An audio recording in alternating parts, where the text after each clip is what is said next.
Thank you, Madam President, fellow Toastmasters and guests. We are here with Talents Unlimited tonight. We meet every Wednesday night at 7 p.m. Welcome to our podcast. Tonight's podcast, we're going to be talking about current events. So how many people know about the stuff that's going on over in Washington? How Johnson finally got elected as a Speaker of the House, and we can now govern again. Anyone hear any news about it? Yes, Robert, tell us about it. What'd you hear? Well, after several attempts, let me ask you real quick: how many votes have been on this particular for Speaker of the House? I know that there was a gentleman. It's been 3 weeks. Yeah, it's been like 2-3 weeks. You went through 3 people before Johnson was finally there, and they finally voted him in. Now we can get on with governing. He's got maybe 3 weeks to get a budget passed. So I don't know how they're going to be doing this, but we will see what happens. Yeah, I was kind of disappointed that our former Speaker of the House, Vamoose, I mean, the guy just, I was saddened because he represented my district. So in a very short period of time, I was represented by the Speaker of the House here in West Lancaster. And he covered Bakersfield. So I was dismayed. I was just, maybe I'll reach out and just say, what the heck were you thinking?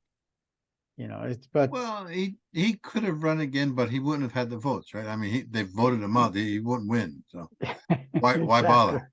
Why bother? Exactly. But that's what happens when you try to appease. Instead of sticking to principle and by your principles, and when you try to appease, sometimes you're the sacrificial lamb. So it is what it is. But I don't know why anyone else didn't step up besides him the first time around. Yeah. I mean, it took 15 rounds to get him in, and he had to settle in order to get that stuff to happen. If someone else had stepped up, those problems probably never would have happened to begin with, and everything would have gone away. Mm-hmm. But we're talking hindsight here. I mean, backseat quarterback here doesn't really make much of a difference. We're not in Washington. We don't know all the different things that are happening there. But clearly something was happening, and the Republican Party was stuck. Hopefully Johnson will unstick it and we will continue governing again. But we'll see what happens. Real quick, what gets me about this whole thing is you had, for 2-3 weeks, you had what, 3 or 4 people that were running for Speaker of the House. And this guy comes out of nowhere, right? You couldn't get 217 votes plus for popular individuals within the government or in Congress. And this guy comes up out of right field somewhere and he gets elected. So where was he to begin with? Oh, well, that's Washington. I don't know, Carolyn, do you follow that stuff?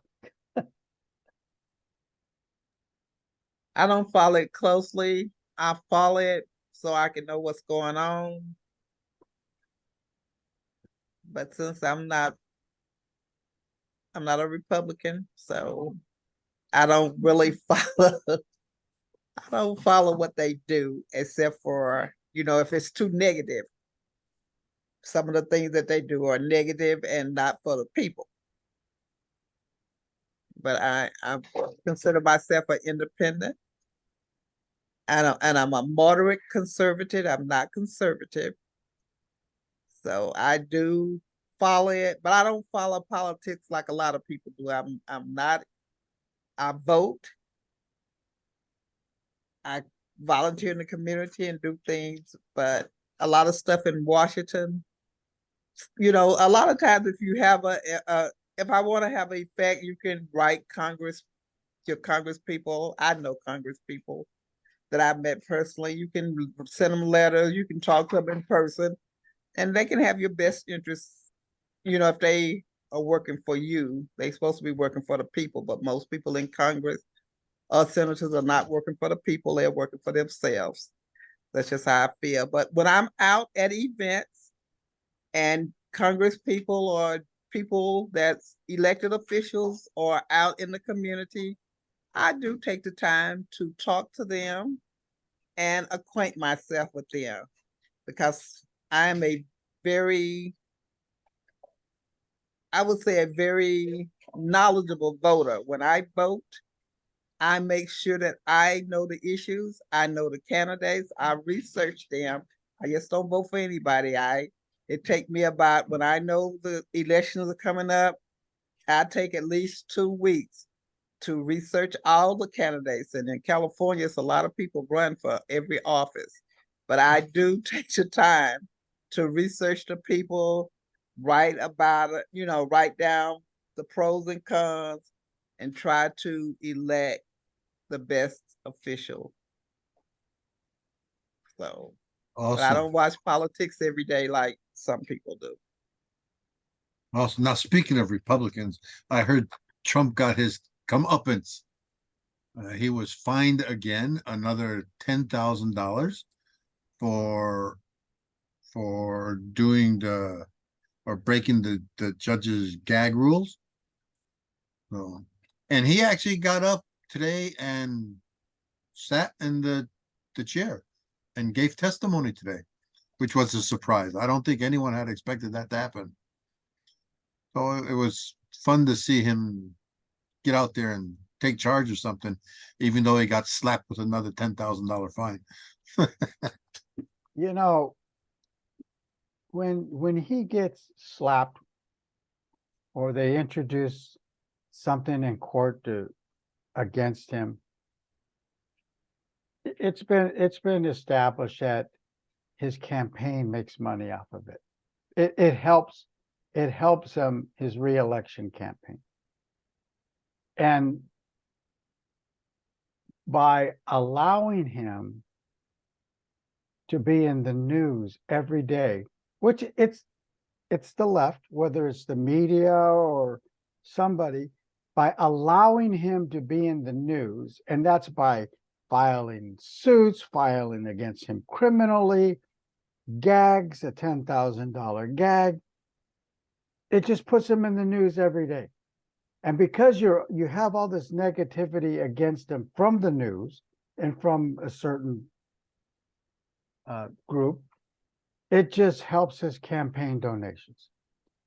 Whereas if you just ignored him or if he didn't appear, who knows? But by keeping him on the front page, it just helps him out. And on that note, and I know this might be considered age discrimination, but I think a person should not run for president over the age of 70 because I think they run the chance of having dementia, Alzheimer's, and I don't think they are really fit to run the country. I don't care what they doctors say. I think they should not. I think young people should be running the country. You're 70, 75 years old, find something else to do. How can that's age discrimination? Yeah, but hey, just like I don't believe Reagan when he was president. I don't believe his last years he was running the country. I think Nancy was running the country because I do believe Ronald Reagan had Alzheimer's in his final years as president. I do not think he was running the country. That's just how I feel. And from his actions and having known people that has Alzheimer's, I saw some signs. Like the song, I saw the signs. Yeah, I kind of agree with you. I don't think that they should, and I think that there should be term limits on everything, including Congress and Senate. And I think the Senate should be chosen by the governor rather than popular vote. But these are just my opinions, right? I mean, the job of the Senate is to represent the state. And when you turn around and have people voting for them, then they're representing the people, they're not representing the state. So I think they should be assigned by the governor. Well, that's just my opinion, right? And so people have different views. What politics is all about. All right, so we beat politics to death. What do we want to talk about next? Did you happen to see the General Secretary of the United Nations lambast Israel and said that it was their fault that they got attacked? I don't think they said it was their fault. I think they said that it didn't happen in a vacuum. Well, when I watched the words come out of his mouth, it was pretty much insinuating that they were part of the blame. And I was just like, are you kidding me? You know, you got to remember the West Bank and the Gaza Strip were not Israel's making. They were the making of the United Nations. And there was a lot of negotiation for those two, I don't want to call them territories, but those two chunks of land.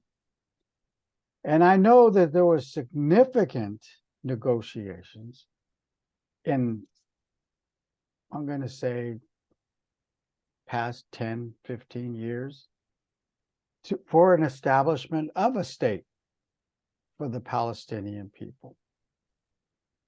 And I know that the reason why that state didn't go through, or one of the primary reasons, was because of Hamas. The organization, the terrorist group Hamas, took over as the central government for the Palestinian people. And that's unfortunate because, you know, this group of individuals, the Palestinians, were, you know, life has been pretty hard for them. And, you know, you go into Palestine, it's not, you know, the Gaza Strip, it's not exactly, you know, a robust place. You know, it's pretty destitute. And it's unfortunate that these, you know, the people, I guess if they had their choice, no, they wouldn't want to be represented by them. But, you know, how can you give a state to an organization, to a land, if you will, that's run by an organization, governed by a terrorist group? I know other countries are in the same boat, but they're established countries, and ultimately they made that conversion. Well, if you want to talk about that kind of stuff, then Palestine existed before Israel did, right? I mean, Israel didn't become a state until 1948. Correct. Yep. Right? And they took part of Palestine to make that happen. Correct? Yeah, but what is Palestine? Was it really a country, or was it just a bunch of nomads running around all over the place? Well, I'm just trying to think in my head history, right? I mean, this is 1948, so this is this is before I was born.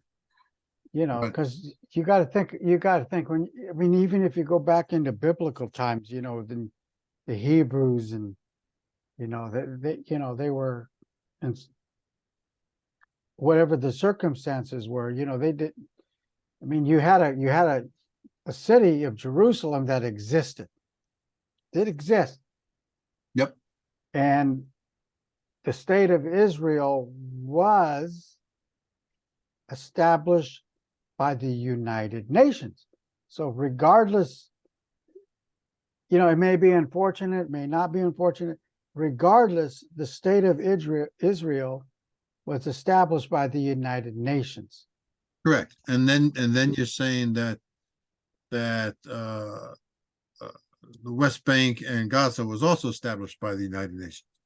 Yeah, it was negotiated after several. Well, it wasn't. It's not considered a state, but that was the main goal. There was Israel gave. There was a lot of concessions through several administrations. Yep. Several administrations. There was a goal, and I would say probably in Trump. It started with Trump's, and it continues through Biden.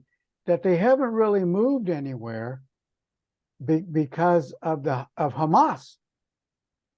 And and you have the United Nations, you have the United States and the world, perhaps the European Union, giving hundreds and hundreds of millions of dollars to for the Palestinian organization, which is not in power, and that money was just going pretty much just to Hamas.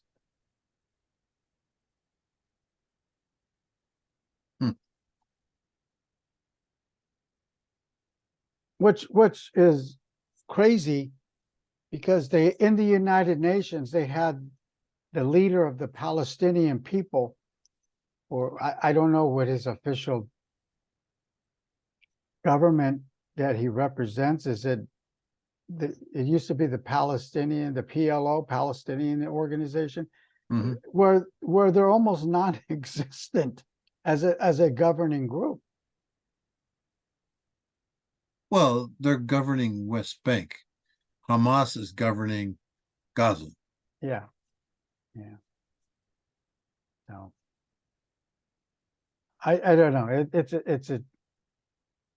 It's horrible, and as you know, Jim, more than anybody, the individuals who suffer the most are the citizens. Well, clearly, I mean, their houses are being bombed and destroyed, right? And they're not part of it. Yeah. I really don't think that the Palestinians in the Gaza Strip want Hamas to cause the war, right? Because it's disrupting their lives. They just want to get on with their life. Yep. But I don't know. War is just a terrible thing. So Yep. Absolutely. So Flora said she had a current event she wanted to talk about. All right, Cold Flora, bring it, lady. I wanted to talk about that Governor Newsom passed a bill to teach cursive in the schools. And I wanted to talk about the pros and cons of it. And I wanted to say that I'm for teaching cursive in the schools. Number one reason I'm for teaching cursive in the schools is because our society, years of our society has been taught cursive. And here we have teenagers or young people now, when we write them letters or when we write information down, they say, well, I can't read that. It's cursive. But yet, our technology is so advanced in our technology of computers, it writes in cursive. So why aren't we teaching? Why did it stop in the first place? Another thing I want to say about cursive is an art. It is an art. And the right side of the brain is our imaginary side. Is it the right or left? Right side. Anyway,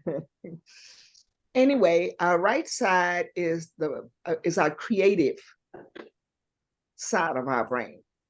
And so our children aren't led to be creative as much.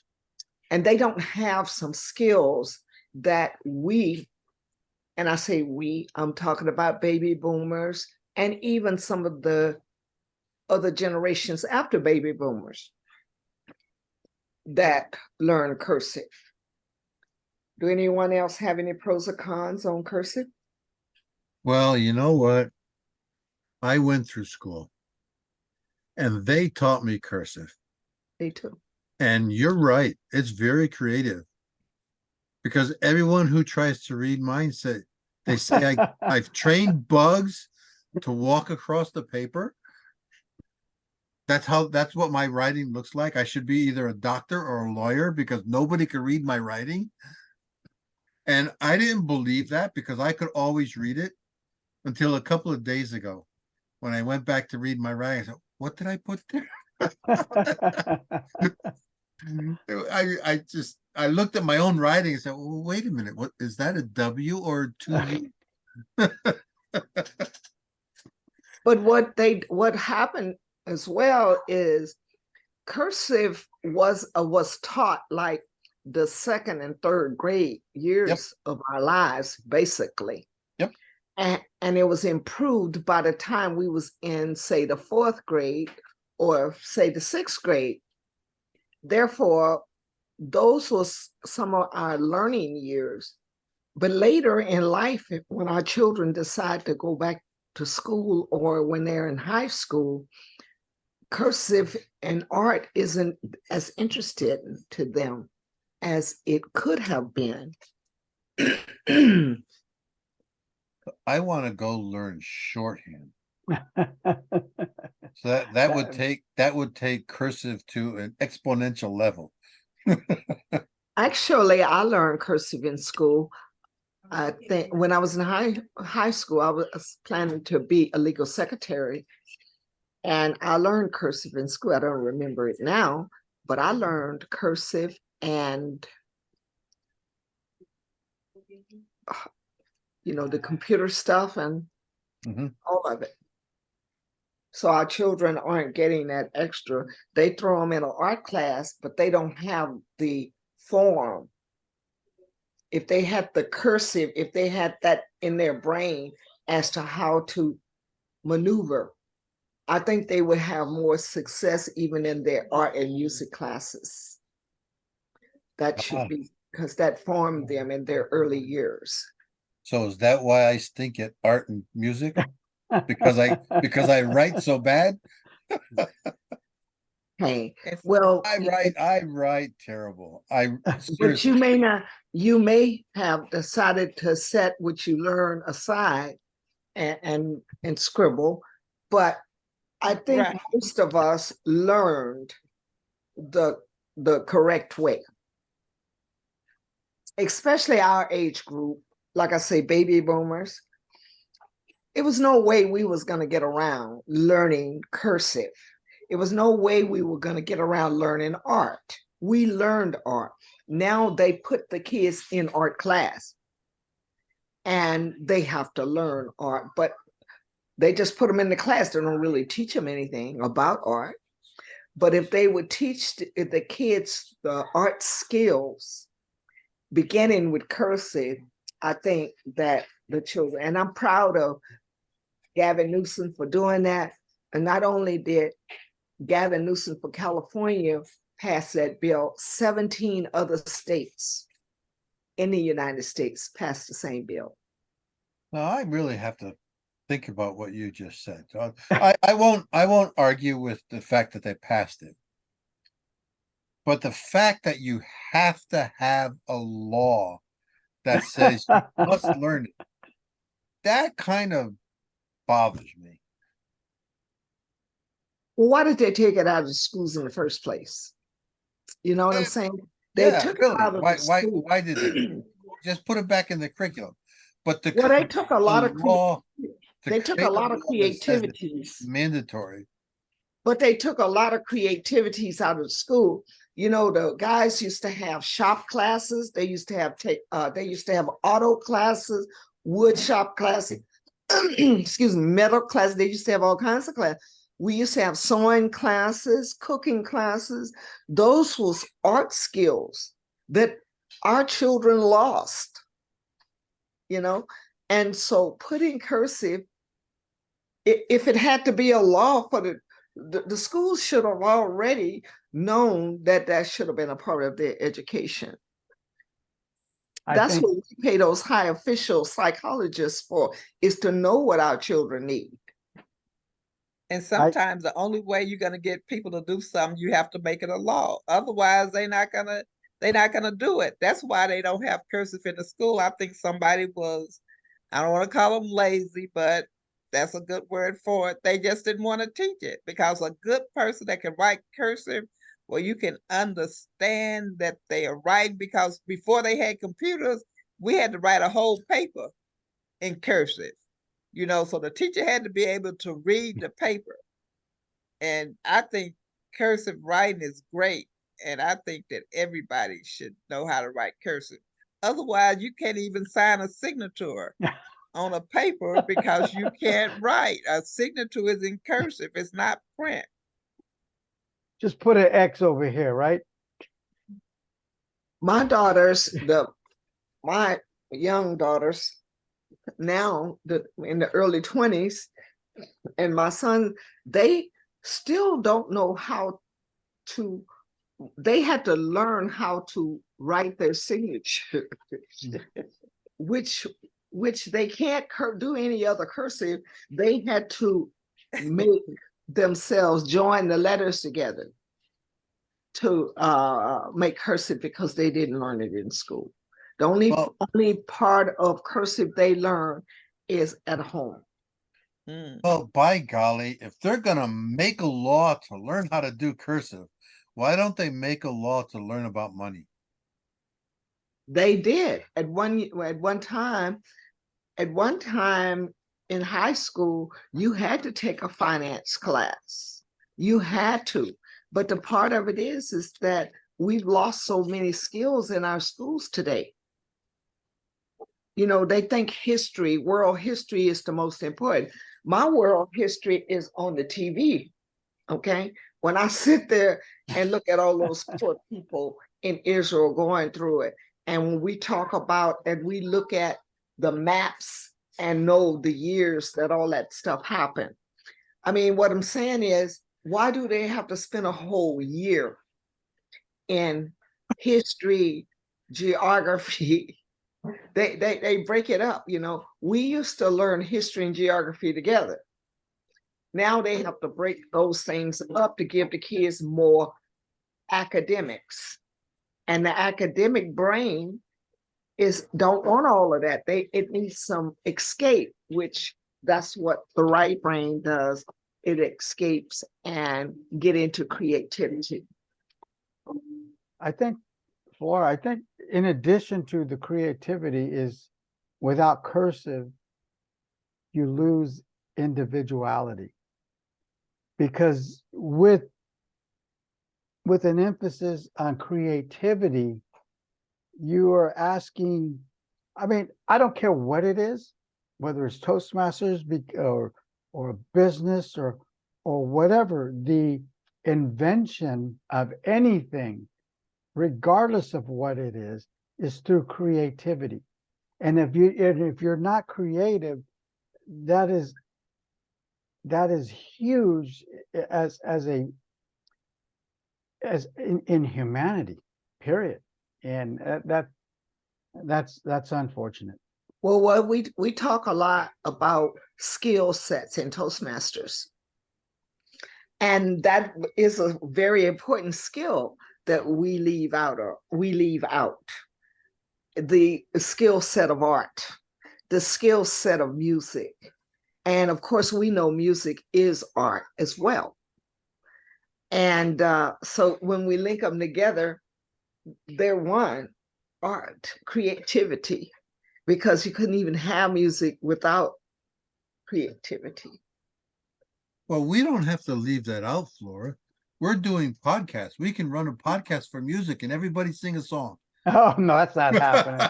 I feel a flu coming on. We can have fun. What do they call it when you go to them clubs and you do the karaoke? Karaoke. It had to be karaoke on my part. Well, I did visit one club and we did do karaoke. Really? Yes, we did. It was quite interesting that you did have a few people there that could really sing. But it was a fun event. a fun event doing karaoke. Now the song I- that I had to sing, I had to tell them that I only know the song if the words is on the screen. I don't know any song. I know the music. I can listen to the music, but words, I didn't. I may know the chorus, but that's it. I don't know any words to any songs. Yeah, if the words were on the screen, I could sing them too. But you wouldn't want me to do that unless you had tape on your windows. Well, if it was karaoke, if it's if it's karaoke, we don't hear you anyway. We hear other people. Well, karaoke, you would hear my voice, right? Well, some karaoke they make you sing. They make you sing, and they just have the music. Yeah, that's what Oh. karaoke is. No, I But thought but you you were but you talking need about the one that the people be singing and you sing behind them. oh no. I was No, talking no, about no. singing karaoke, right? So I'm reading the words and singing. But you need you'll have to have the tape on your windows. Otherwise, your windows are gonna vibrate and break. You missed Jim. Oh, no way, no way. I am tone deaf. There's no way, Gary. I go out there and I try to sing. I really do. I try to sing. But unless I've memorized the rhythm and the words, I guarantee you're gonna have problems listening to me. Okay, Jim, let me ask you this question. In the songs of Motown, I'll use those. Huh? Are you going to tell me that you don't know say a lot of those songs Not anymore. by memory? Not anymore. Yes, you would if you were in the environment of those songs playing, like say if you was at a karaoke place and Uh-huh. those songs played, you mean to tell me you wouldn't remember them? Oh, I would remember this. I don't know that I would remember all the words, Now, well, there may be a few words that but I you would mean, get. my voice, I have this cracked voice. So it's come on. It's seriously. You know the movie where white men can't jump, right? Well, take it from this. Jim can't sing.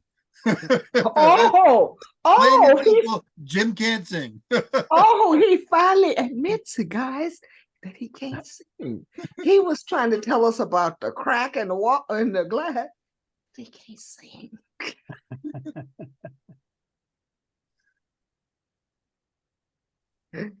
Uh, I know my ex-wife is Filipino. So my kids have Filipino blood. Now they can sing. Me, no. Won't happen. Just remember, when I write in cursive, it's like a bug walking across the paper. That whatever happened in the right side of my brain when I was a kid, it carried on till I'm an adult. I'm still not able to do these things. maybe they didn't teach you the skills, Well, or maybe they taught you the skills they and you decided to throw them out the window. they taught, they tried to teach. It was the only class I got an F in.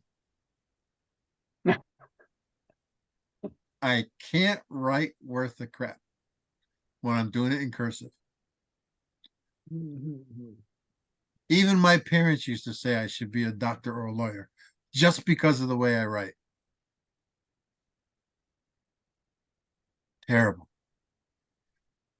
All right. Who do you have left? Oh, Carolyn, we have you left. What's your current event for today?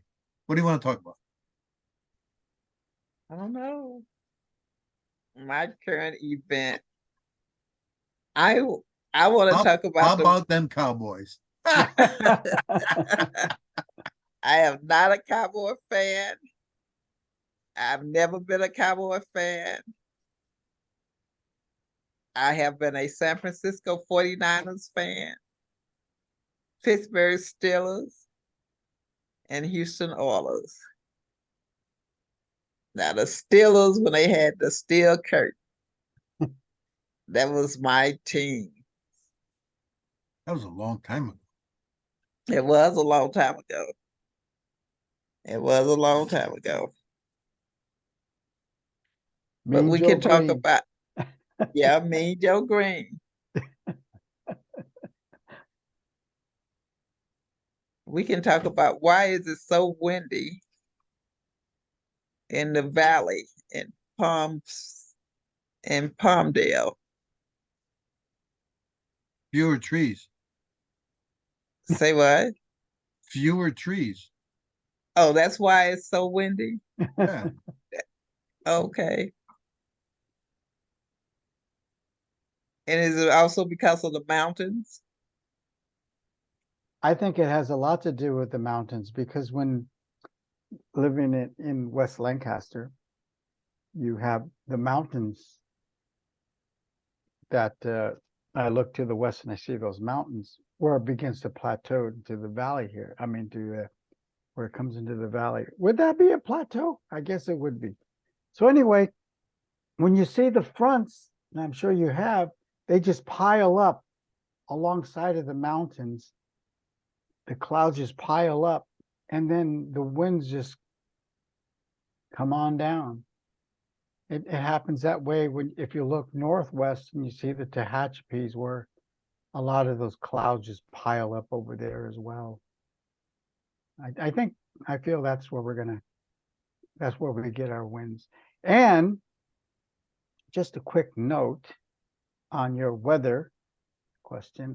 I hear we're gonna get a lot of rain, perhaps even snow out here because of El Nino. Good for you guys. So it's gonna be cold this winter. Yes. So, So what? Not Flora, Carolyn, when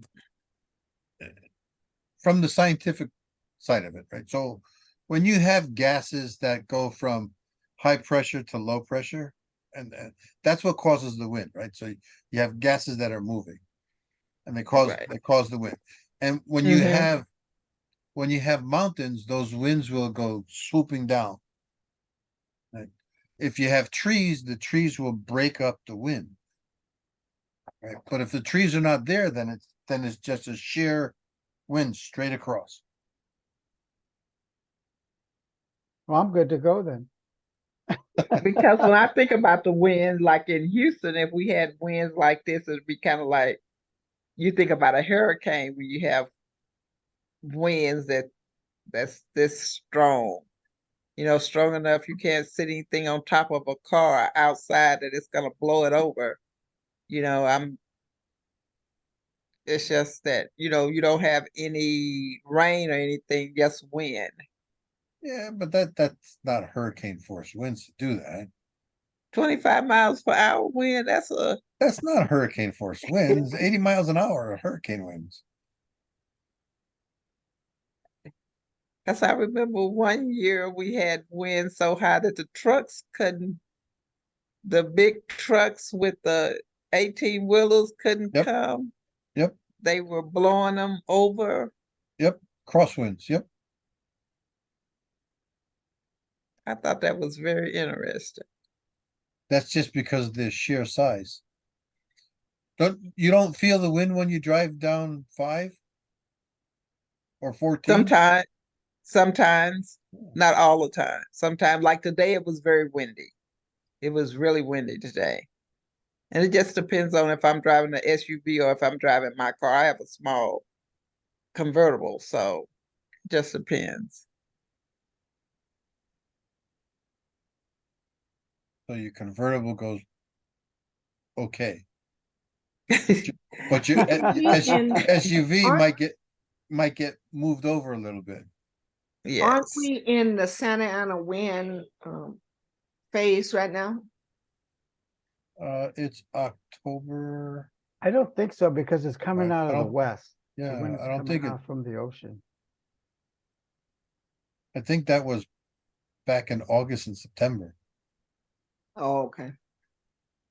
So the Santa Ana winds is named because they came from Santa Ana. Yeah. That's a city, right? Yes. Okay. Down there on the other side of Disneyland. Okay, okay, that's what, okay, that's Ana- where, it's Anaheim and then Santa Ana. It's the next okay, city over. okay, okay. All Okay. right. What are you guys doing for Thanksgiving or Halloween? I mean, we're getting ready to go into the fall now. Well, for Halloween, we're going trick or treating,